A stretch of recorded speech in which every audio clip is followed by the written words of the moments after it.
This fall, prepare for an extraordinary event unlike any the world has ever seen. Oh, it's going to be much, much bigger than that.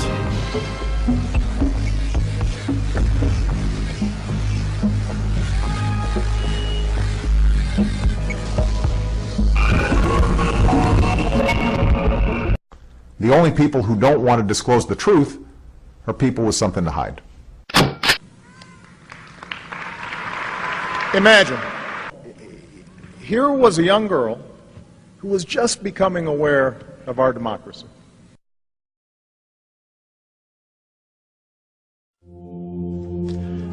When Benjamin Franklin exited the Constitutional Convention, he was asked by a woman, "Sir, what have you given us?" His immediate response was, "A republic, ma'am, if you can keep it." Yet most Americans today have been persuaded that our nation's governmental system is a democracy and not a republic. I want to live up to her expectations. I want our democracy to be as good as Christina imagined it. The difference between these two is essential in understanding Americanism and the American system. Before we discuss political systems, however, it's helpful to address the confusion that has been spread about the political spectrum. Many have been led to believe that the political spectrum places groups such as communists on the far left, fascists or dictators on the far right, and political moderates or centrists in the middle. However, a more accurate political spectrum will show government having zero power on the far right to having 100% power on the far left. At the extreme right, there is no government. The extreme left features total government under such labels as communism, socialism, Nazism, fascism, princes, potentates, dictators, kings, any form of total government. Those who claim that Nazis and fascists are right-wing never define their terms. This amounts to spreading confusion. Toward the middle of the political spectrum can be found the type of government limited to its proper role of protecting the rights of the people. That's where the Constitution of the United States is. Those who advocate such a form of government are really constitutional moderates. So let's analyze the basic forms of government. They are monarchy or dictatorship ruled by one, oligarchy ruled by a few, democracy ruled by a majority, republic ruled by law, and anarchy, which is ruled by no one. In discussing these five, we'll see that they can be narrowed down to even fewer.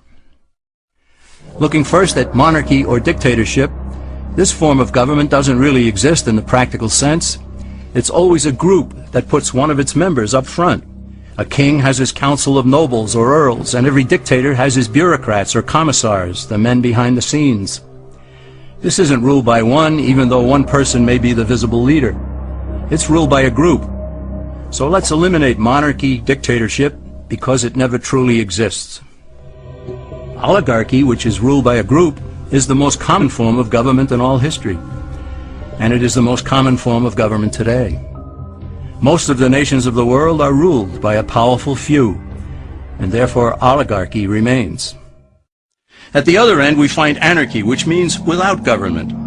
Some people have looked over history and found that many of its worst crimes were committed by governments. So they decided that having no government might be a good idea. But this is a mistake, because as the ancient Greeks stated, without law there can be no freedom. Our founding fathers agreed and held that some amount of government is a necessary force in any civilized, orderly society. In a state of anarchy, however, everyone has to guard life, liberty, and property, and the lives of family members.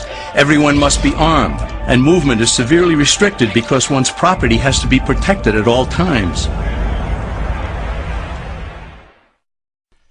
Civilized people have always hired someone to do the guarding, a sheriff, a police force, or some branch of government. Once law enforcement was in place, the people were freer. They could leave their property, work in the fields, and so on. In short, the proper amount of government makes everyone freer. There are some who advocate anarchy, however, not because they want no government, but because they don't like what they have. They use anarchy as a tool for revolutionary change. The condition of anarchy is very much like a vacuum where something rushes in to fill it. These calculating anarchists work to break down the existing government with rioting, killing, looting, and terrorism. Tragically, the people living in such chaos often go to those best able to put an end to it and beg them to take over and restore order. And who is best able to put an end to the chaos? The very people who started it. The anarchists who created the problem then create a government run by them, an oligarchy, where they have total power. This is exactly what happened in Russia that led to Lenin taking total power, and in Germany where Hitler's brown shirts created the chaos that brought him to power. But anarchy isn't a stable form of government.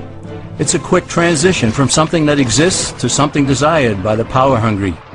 It's a temporary condition, and because it isn't permanent, we eliminate it as well.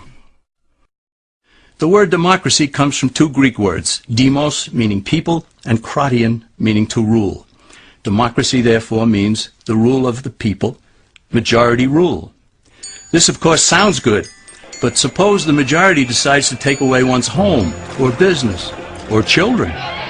Obviously, there has to be a limit. The flaw in democracy is that the majority isn't restrained. If more than half the people can be persuaded to want something in a democracy, they rule. What about republic? Well, that comes from the Latin, res meaning thing, and publica meaning public. It means the public thing, the law. A true republic is one where the government is limited by law, leaving the people alone. America's founders had a clean slate to write on. They could have set up an oligarchy. In fact, there were some who wanted George Washington to be their king. But the Founding Fathers knew history, and they chose to give us the rule of law in a republic, not the rule of a majority in a democracy. Why? Let's demonstrate the difference in the setting of the Old West. Consider a lynch mob in a democracy. 35 horseback riders chase one lone gunman. They catch him, and they vote 35-1 to hang him.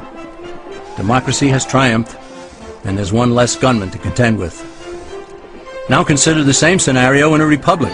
The 35 horseback riders catch the gunman and vote 35-1 to hang him, but the sheriff arrives, and he says, "You can't kill him.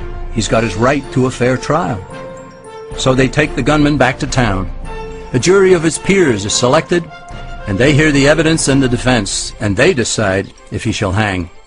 Does the jury even decide by majority rule? No, it has to be unanimous, or he goes free. The rights of the gunman aren't subject to majority rule, but to the law. This is the essence of a republic. Many Americans would be surprised to learn that the word democracy does not appear in the Declaration of Independence or the U.S. Constitution, nor does it appear in any of the constitutions of the 50 states. The founders did everything they could to keep us from having a democracy. James Madison, rightly known as the father of the Constitution, wrote in essay number 10 of the Federalist Papers, "Democracies have ever been spectacles of turbulence and contention, have ever been found incompatible with personal security or the rights of property, and have in general been as short in their lives as they have been violent in their deaths." Alexander Hamilton agreed, and he stated, "We are a republican government. Real liberty is never found in despotism or in the extremes of democracy." Samuel Adams, a signer of the Declaration of Independence, stated, "Democracy never lasts long. It soon wastes, exhausts, and murders itself."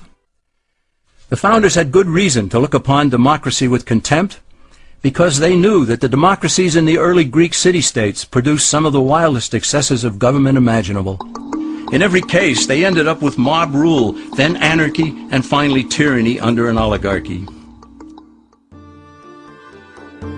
During that period in Greece, there was a man named Solon, who urged creation of a fixed body of law not subject to majority whims.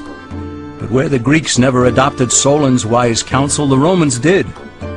Based on what they knew of Solon's laws, they created the 12 tables of the Roman law, and in effect built a republic that limited government power and left the people alone. Since government was limited, the people were free to produce, with the understanding that they could keep the fruits of their labor.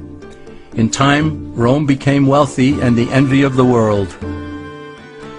In the midst of plenty, however, the Roman people forgot what freedom entailed. they forgot that the essence of freedom is the proper limitation of government. When government power grows, people's freedom recedes. Once the Romans dropped their guard, power-seeking politicians began to exceed the powers granted them in the Roman constitution. Some learned that they could elect politicians who would use government power to take property from some and give it to others. Agriculture subsidies were introduced, followed by housing and welfare programs. Inevitably, taxes rose and controls over the private sector were imposed. Soon, a number of Rome's producers could no longer make ends meet, and they went on the dole. Productivity declined, shortages developed, and mobs began roaming the streets demanding bread and circuses from the government. Many were induced to trade freedom for security. Eventually, the whole system came crashing down. They went from a republic to a democracy and ended up with an oligarchy under a progression of the Caesars.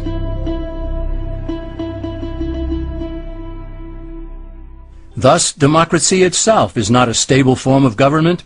Instead, it is the gradual transition from limited government to the unlimited rule of an oligarchy. Knowing this, we as Americans are ultimately left with only two choices. I want to live up to her expectations. I want our democracy to be as good as Christina imagined it. We can keep our republic, as Franklin put it, or we will inevitably end up with an oligarchy, a tyranny of the elite.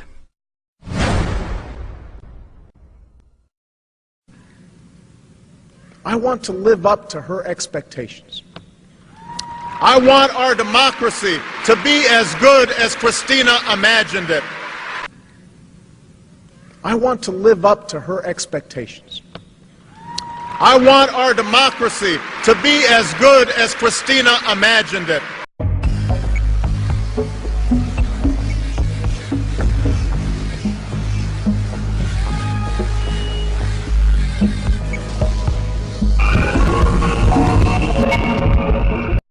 The only people who don't want to disclose the truth are people with something to hide.